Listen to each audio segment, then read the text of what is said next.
another episode of Inquiring Minds. I am Steve Harper, and with me, as always, is my amazing co-host, Donna Karlin. Donna, how are you doing today? I'm really good. I'm looking forward to challenging you on this one.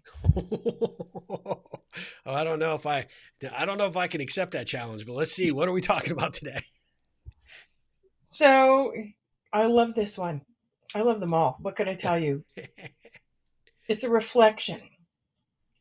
One day you're going to look back and be grateful things played out the way they did and not your way. Yes. Oh, I like that. Yeah. Yeah. You repeat that? You got it? Yeah, I think hindsight is always 2020 in a lot of ways, but there are some things I can think of a dozen probably examples from my life that this needs to go the way I want it to go, and then when it didn't, uh, it ended up becoming better. So, I'm curious, what raised this onto your radar? I did another interview about, how I got to where I've gotten in, the 40 years I've been doing this work. And Because you started when you were three. Yeah, it was also partly a conversation I had with Michael about giving up my position in the orchestra. And I said to him, I had to give it up because I had to take care of him and his medical needs, and his rehab and everything else. And, um, like people couldn't understand why I wasn't sadder and angrier. I guess because my focus was on Michael and Sure. my focus had to be on Michael. But then looking back, people say, why didn't you go back to playing with the orchestra? Once he was settled. Well, that was 19 years, first of all. And 19 years later, not going back to the orchestra. They'd given your chair away by that point, right? Yeah, boy, there was no chair. I was percussionist. I was on my Yeah. feet. Yeah. But Your yeah, spot. Yeah. my spot. The what I found fascinating was I think I would be really, really sad if I wasn't doing what I'm doing now. Yeah. But at the time it was devastating because you have a child that's born with some medical issues, and having to deal with that, and you finally realize the career of your dreams, wanting to play in a world class orchestra, and I was there and I had to give that up. Never mind, being in a horrible marriage where my ex didn't buy into having a kid with a disability, which Mm. is his stance on things. And as far as I'm concerned, he was a joy, even though he had some challenges. And there was a lot going on. And I'm thinking, I am so glad that the world pointed me in this direction and didn't let me have my way by holding on to that which would have caused me more angst and more grief trying to maintain a job in the orchestra and take care of Michael as well, because Yep. it's not a 9 to 5 job, right? And involved a lot of travel, etc. So, looking back, I wonder how many people believe, and I'm sure it's a good portion of the population, that they have plans for their future.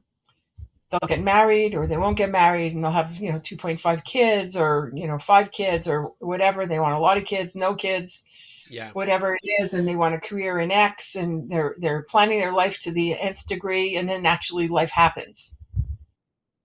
And are they grateful for where life took you, or are they still holding on to the anger that they had to give up what they called their dreams? So I wanted to throw that out there and to see where that's occurred, for you, or for people in your world who look back, 5 years later, 10 years later, and they go, this huge issue, this huge blow up was Yeah. probably the best thing that ever happened to me. Well, I think two things, right? I don't think we ever get there unless we actually take the time to reflect on it. Where we are Right. today in comparison to where we thought we might be, say 5 years, 10 years, whenever this big blow up may have occurred, or this change of direction, or this relationship that ended, or whatever it was, whatever that big life or work event might be. And I think the other aspect is until you can be reflective on it, you can't really appreciate exactly how it might have played out differently, or exactly how things have played out now in terms Mm, of why it worked out for you. I mean, there's this this, this phrase, about, you want to make God laugh, you tell him your plans, right? Like, some things are out of your control. Some things happen for a very specific reason. And there are a lot of people, and I think we probably work with a lot of these folks that they hold on to those disappointments and they never let them go, and they never take the time to recognize or appreciate where they are right now. I'm thinking about a guy that I've been coaching for a while that really didn't really want to end up with the company that he has. But he had a big blow up with a partner, and that partner really caused him a lot of angst and challenged, in a lot of ways, financially, liability wise, etc. But this was not his long term plan. He did not want to be in the business that he's in. And as we were talking, I could see him going back to that day. And this is kind of ironic because it was about 7 years ago that they broke up, and he just kept going back to that day. And I said, well, let's unpack it a little bit. Like, what were the frustrations 7 years ago that led you guys to have the breakup in the first place? And he walked me through several scenarios that really could have just been, death nails to the business. And the only option that he felt like at the time was to continue down the path that they had started. But he always anticipated that they would be out of the business long before they ever got to the point of breaking up. And he now finds himself being in a 17-year career, I think, at this point, that he never expected or wanted. But when I started pointing out the fact that he took something that he believed in initially and he saw it through, and what he's done to create economic, value in not only the business but jobs that he's created, how he's impacted lives, how his leadership style is something that people in his industry respect and admire. And even though now he doesn't really appreciate where he's at, it really took having that conversation to say, look at everything you've accomplished. Look at all of the obstacles you had to overcome in order to get to where you are right now in this moment, having coffee in this coffee shop, talking about this growing, thriving business that really now allows you the luxury to take a couple of really great vacations a year, allows you to do some things economically that you never would have potentially thought possible. And yes, now you've built something of value that if you are at that point where you're like, I never wanted to be doing this and I want to do something different, well, now that's something to explore, but you have options. And when we had this conversation, it was amazing how he realized he was holding on to all that resentment from their breakup so much. Like, he had to take the responsibility, he had to be the responsible one, he had to do these things. And maybe that was true in his mind. Maybe it wasn't. I don't know. But at the end of the day, he didn't give himself any opportunity to take liberty in what he's been able to accomplish in those 7 years. And when you sort of opened it up, he was like, wow, you're right. I actually get to work at a company that I can control and I can manage, but I don't always have to be there every day. I get the luxury to do things. And I shared with him one of the reasons I became an entrepreneur when I had small kids. I was an entrepreneur before I had kids, but one of the reasons I loved being an entrepreneur with small kids was I could be at every school program. I could coach my son's soccer team. I could be there for the big events that a lot of people that work the average work day don't have that luxury. And Mm. he was like, you are absolutely right. And I'm like, and that's not to say you can't go create something else or do something different. But we actually started gearing towards, like, you have enough confidence in your management team today that you could actually sort of turn over day-to-day operations to the folks that are already running it pretty much. You're step back, allow them the flexibility to grow the company, and you wouldn't have to sell it, but you could go start something else, or you could go put your energies and your time into something completely different. So really, Yeah. rather than look at that breakup as a negative, look at it as the gift that it truly was. And it was like mind blown kind of, perspective on what it really meant. And I think that's part of it. I think that's one of the critical factors is, are you holding on to something that is no longer serving you, and you've got this angst or anxiety, or you're just pissed off about it, you still hold on to it, but really, do you need to? Does it serve you today? And the answer is most likely no. I remember reading a long time, a very long time ago, something that stayed with me. Longevity does not make for a successful relationship. Yeah. It goes business wise, it goes personally. that, if you hang on to something for the sake of the term relationship, Mm-hmm. or the term partnership, when nothing else is working, just to say I've been in it for 20 years, 25 years, whatever it is, that's not successful. That's right. You're actually doing damage to yourself and stopping yourself from living a fulfilled life, doing your best and your brightest work, Yeah. um, because you're trying to hold on to something that's no longer um, part of what will keep you whole in a way, if that makes sense. Yeah, it And does. sure, it's a shock. I mean, we go into life, we move into life with the best of intentions. We plan our lives in a way that we believe at the time will give Yeah. us the most fulfillment. And then we need to learn how to navigate life, because there's no guarantees and there's no dipping, and foreseeing the future. Sure. We can only deal with the future as it comes. So it's really funny. Some people are prone to the complaining, whining, woe is me kind of attitude that, life handed me sour grapes, whatever it is. Yep. And there's others that say, you know what, until that happened, I never knew this was possible. Yeah. And it opened their eyes to a life that is far more enriching than they ever thought, you know, they could even dream of, right? Because they didn't know of it. Yeah. So, that I think was serving that individual to such an extent for you to open, their eyes to um, a different perspective to view things through, or a different lens to look through. And, how do you invite them to continuously do that through life as other things arise and as other issues present themselves, for them to say, actually, what am I learning from this? How could I grow in leaps and bounds because this roadblock just stopped me dead? I think Well, those are really important questions. they are, and I think the problem that I find with a lot of people is they don't have anybody in their life that pushes them this way, right? I think that's why, not to be self promoting for either of us, but that's why coaching is so critical, right? We Mhm. help, like you do. You bring the shadow coaching. You help people see things from a different perspective in that regard.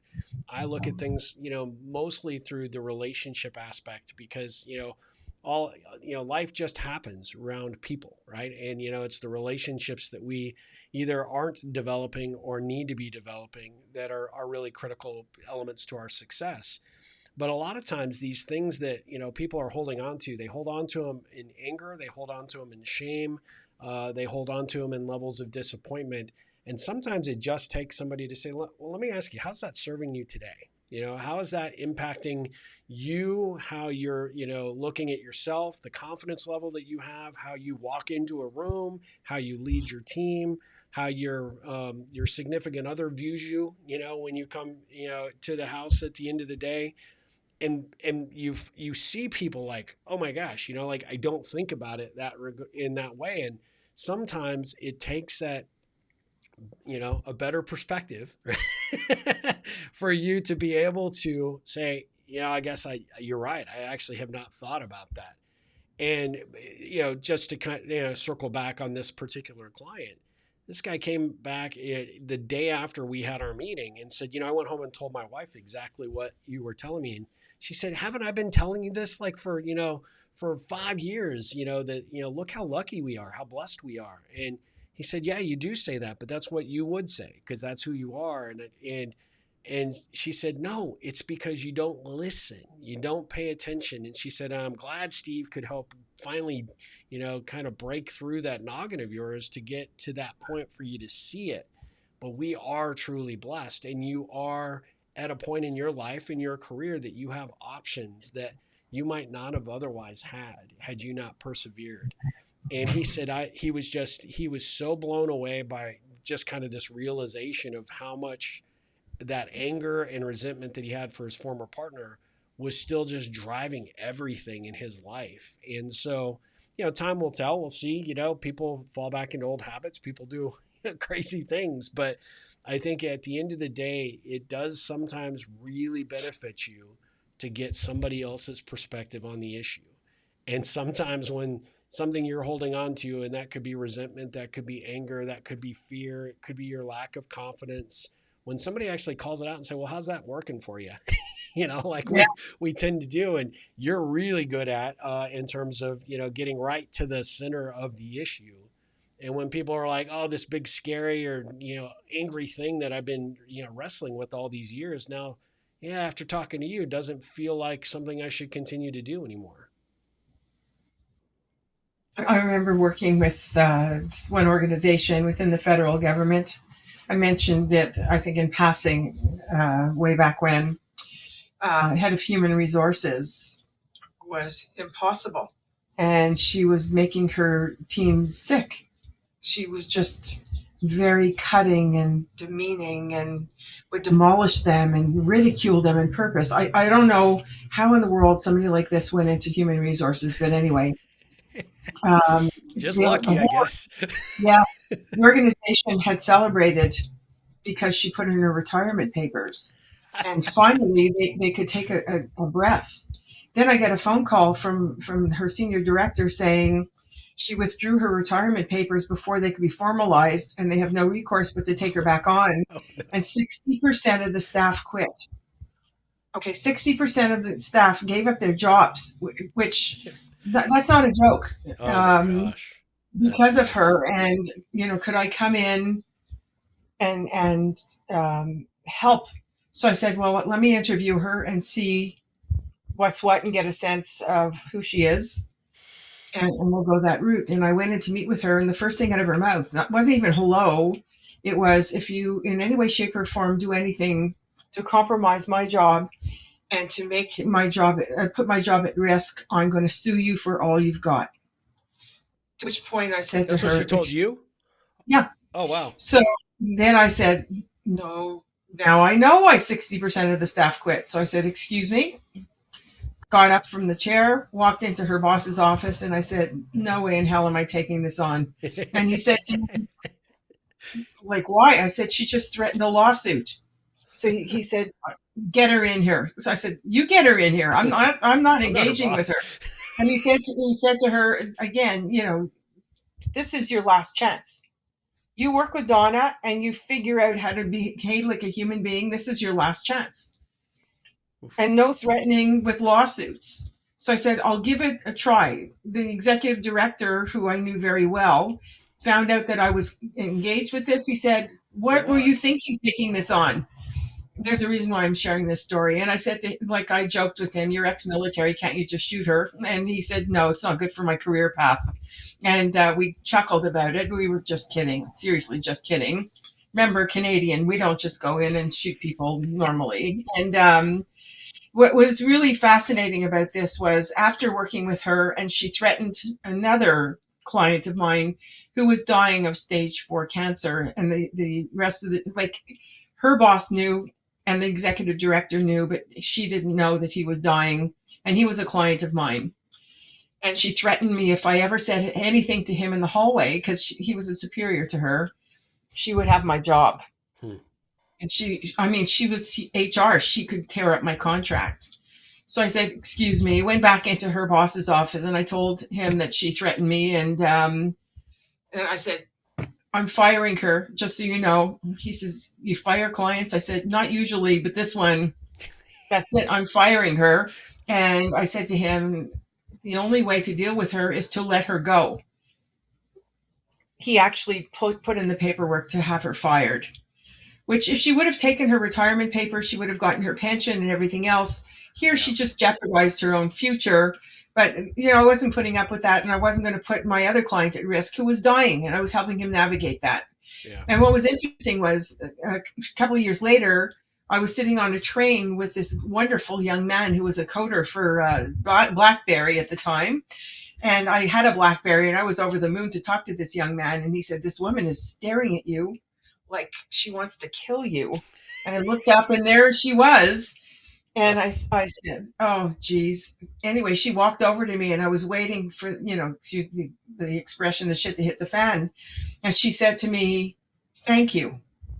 And I looked at her. She said, "I have spent my career terrorizing people until you came along and showed me to my face what I was and fired me. A coach is firing me.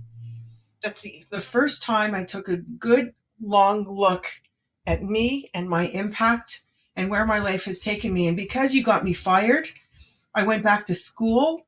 I'm studying something that I absolutely love, and I'm Hmm. actually turning into a decent human being."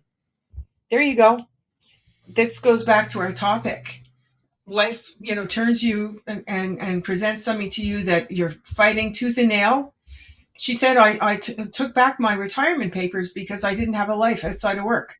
Uh, And I was faced with this abyss of nothingness, and I just couldn't handle it. So I wanted to go back to work, and I was fighting everybody. So there you go. Like, people realize at the most unusual times when something like this happens. yeah.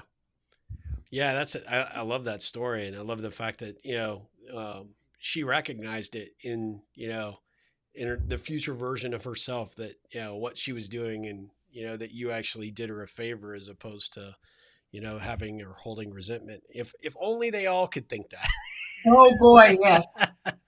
I've only ever fired that one client. I've uh, never fired any other clients. I just don't take them on if I don't think they're a match or a fit.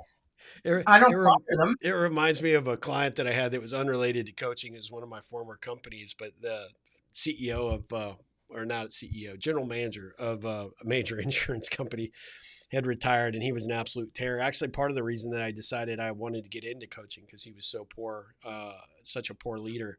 I had to deal with him because I was a vendor selling him their office equipment. He was just a horrible person. But when he retired, the day of their retirement, I happened to be there, and hey, come get a, come, we're gonna give him a cake, and uh, he, they get up and, hey, sorry to see you leave. Not really. We were glad you're leaving, kind of thing. And, hope you have a miserable retirement. I mean, these people did not like him.